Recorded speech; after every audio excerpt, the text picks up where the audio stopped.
By God, they did it. They actually did it. I didn't think it was possible. I did not think they would pull it off, but here we are. They did it. They made the best friend relevant again. You people don't understand. They haven't done that in 20 years. The best friend has not been important to this franchise in 20 years. All right, we should probably go into this a bit more. First and foremost, hello everybody. Happy Easter or Passover, unless Passover ended. I apologize for that. Trust me, I barely even follow my own religion. Once again, I would like to thank Vex6 Migdad for uploading the subversion of this episode to YouTube. Check him out for that. This week, this was a Rook-focused episode. Yeah, remember that? Remember when we could just have an episode focus on a character? When it didn't have to be a big exposition dump about them? Or it didn't have to be that we have to get to them for some arbitrary goal? It could just be that if you want an episode to just focus on a character, get the viewer to know more about them, or learn to like them more, you just do that. They did that. And I really liked it. So first and foremost, I should probably explain my best friend point. So, in the original Yugioh, you had Joey Wheeler, Brooklyn Rage himself. And no, I'm not saying Joe Nochi. This is what I grew up with. Anyways, Joey was actually a great character in the original. He had a fantastic arc. You followed him from nothing. You watched him as he grew. And even with the Brooklyn accent in the dub, I think the dub actor did a very good job presenting Joey as a three-dimensional character. You really felt sympathy for him, and you were on board with him. Until the last two arcs of Yu-Gi-Oh! Then he kind of just melded with everybody. The last two arcs of Yu-Gi-Oh! Have problems. Anywho, then you got GX.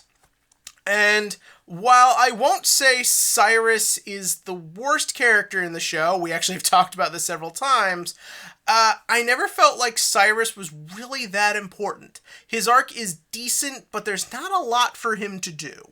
And then you had Crow, who kind of had the opposite problem, and that was he did a lot, but I don't really felt like he grew that much by the end of the show.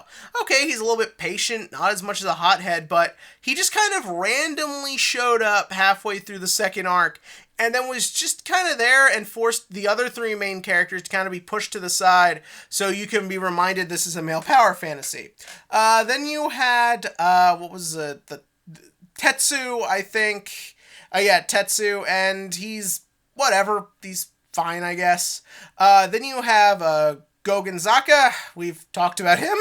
He wasn't much of anything. And then you had Soulburner last arc, who is basically Crow, but worse in every way. So we move on to an episode mostly focused on Rook. And yes, obviously we get a lot from Yuga as well, but what I liked about this episode is that it established a clear difference between the two. Rook is not just Yuga's sidekick. He has his own backstory, he has his own goals, he has his own style of doing things. And I think differentiating the characters, but still showing why they then come together later is very important. And the two have very good chemistry. From the minute the episode starts, with Yuga just being like, Yugioh, you're the one who wants to be the Duel King. I don't really care. And I think that's an interesting idea. And yeah, obviously it was for that joke. And you can make the argument maybe Yugioh wanted to see if he would run headfirst into a wall. But I almost feel like there is some truth to that. That Yuga's just kind of more interested in accomplishing his goal, in saving everybody, and getting everyone to think freely and not just do what Korra tells them, to the point where I could almost see, yeah, maybe he doesn't care about being the Duel King. But that's something for a discussion for a later day.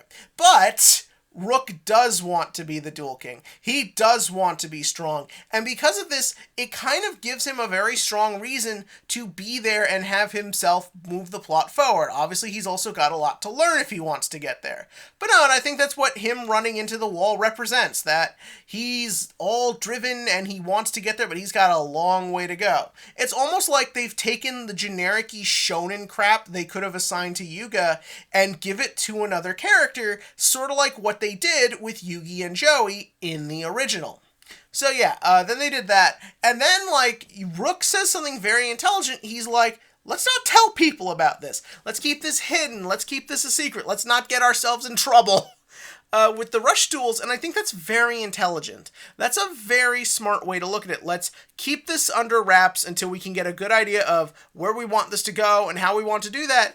And even him saying stuff like, let's just get a job at Gora. Let's sneak in. Let's work our way to the top. Yeah, it's silly because he's talking about being an 11-year-old and doing this, and Yuga standing on top of him, which I don't know why. It was so cute. I couldn't help but laugh. But no, that is smart. That is intelligent. He's not stupid. But then you have Yuga being a good contrast, and Yuga's just kind of like, let's just put this shit out there, man. Like, let's just light this fire and see where it goes. These are both perspectives I actually find really interesting, and I like that that was the main focus of the episode. It was their sort of differences. And, of course, naturally, this then leads to a duel. Well, actually, it leads to the best scene in the episode first. I really like Rook explaining his backstory. Once again goes into, there's a demon in me, and Yuga and purple-haired dude are just gonna be like, actually, no, it's this other thing you have. That was good. I like the music that plays as he's giving his backstory. I like the way the animation makes him look like he's doing a stand pose. That was funny. I like that. But more importantly, I like that with his description of himself, it is personality-based, because he genuinely believes he has a demon in him. But also, I like that idea that the reason he's the best duelist around is not because of magic, it's not because he has access to rarer cards. It is literally just because he sneaks into places he's not supposed to and goes up against stronger opponents. He is as good as he is because he practices, because he tries, because he learns new strategies, something obviously our main hero has to learn, which he can learn because he has someone to go up against. And meanwhile, I really like the duel. I really like the way Rook does his deck. I like sort of the idea that he plays more consistent cards than Yuga. He has more of a consistent strategy than Yuga. He has actual things his deck does, not just random stuff, and he wins because his deck is more consistent and more effective. I like that Yugioh lost because he had a bad hand, because he had a Hail Mary strategy, and those don't always work. Like, that's just how Yu-Gi-Oh! Is. You make your deck consistent, you make power based on how it works with that consistency, and that's what you bring to a tournament, not random nonsense, and Yuga just learned that. And so yeah, it's a good duel, and I like the way it's done. I also like that there's that hologram bubble that goes around them, which is actually kind of how holograms need to work. They need to be able to get an idea of the space they're in so they know how to form right, at least in theory. Anyways, so yeah, then the duel is over. Yuga has lost. Hey everybody, remember that? Remember when characters could lose duels and learn from it, and protagonists weren't just power fantasies who always won?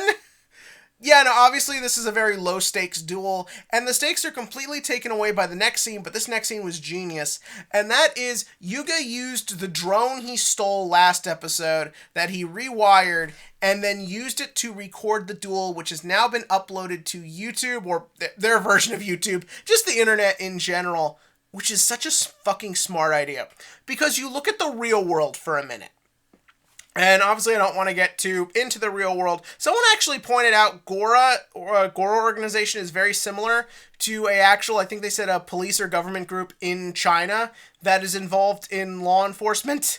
So who knows? Maybe Yu-Gi-Oh! Is trying to get some real world influences for this one.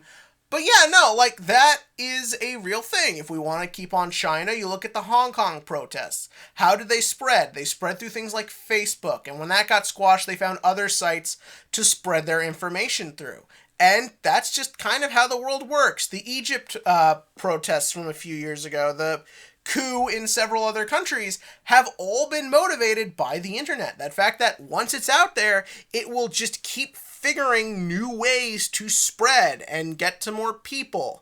And I like that Yugioh recognizes this. I like that he's smart enough to deduce this, that once it's out there, it's never getting locked down. This is his insurance policy that if Gora organization does do something to shut rush duels down, people will still have access to it just because it's been copied and replaced so many times. This is really fucking smart and a really nice understanding about how technology and our world go together. And like what I was saying last week, I could totally see a kid thinking of this because it's the world they grow up in, and so therefore they know how to manipulate these tools. And so, yeah, it's a really good, clever, creative thing. The last thing of note I find interesting. Rook's main card, what was it called? Like Rusher Dragon or something?